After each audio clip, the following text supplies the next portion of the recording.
And insiders have the Warriors repeating as conference champs with 50% of the first place votes, followed by the Clippers, Suns, Mavs, and Nuggets. Tim, you see the Warriors come out of the West again?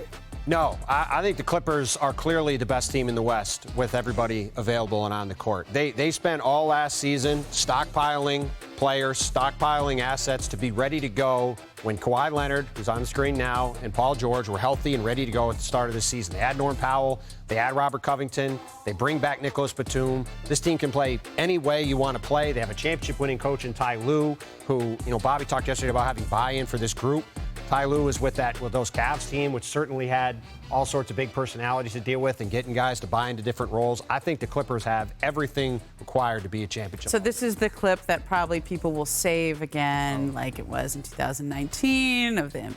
Okay. There's been other times. I hope Draymond's not watching this because I'm all on the Clipper bandwagon also. I think they're going to win 60 games this year. I think they've got two of the best players in Paul George and Kawhi Leonard.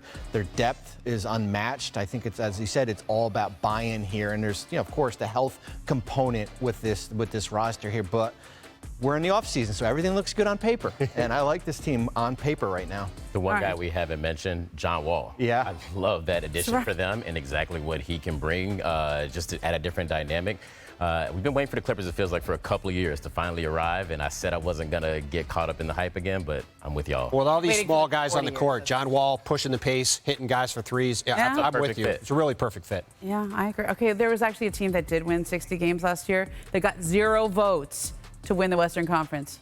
Did you watch Game 7 of the conference semifinals? Did you see that? That's why I didn't. Phoenix Suns? No, he's surprised? No, I'm not. I mean, obviously the Suns have a very good team. They have everybody back. The DeAndre Ayton situation, at least for now, has been resolved with him still on the roster. But we saw Chris Paul fade as that series went along. And as Brian Winters pointed out yesterday on the show, they won 64 games because they had the greatest clutch season of all time and were really more of a 55-win team. So with Chris Paul a year older, with Jay Crowder a year older, with a bit of a questionable depth to me across that roster. They had everybody basically healthy all last year.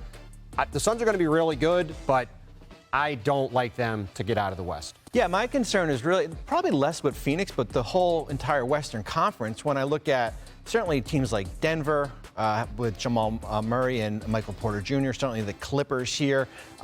Phoenix, one of the best team or the best team as far as in clutch situations. Can they have a year or two of that here?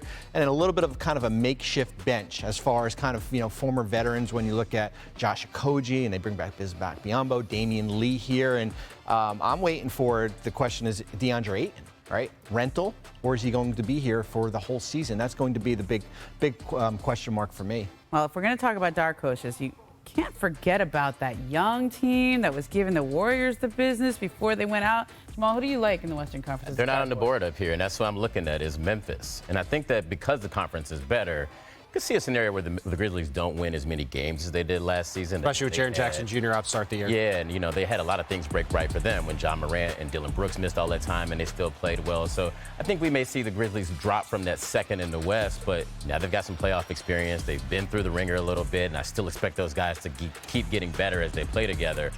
Let me see the Grizzlies in the playoffs. I think they have a chance to make some noise. I'm glad you said it because if not, we were going to end up on John Morant's.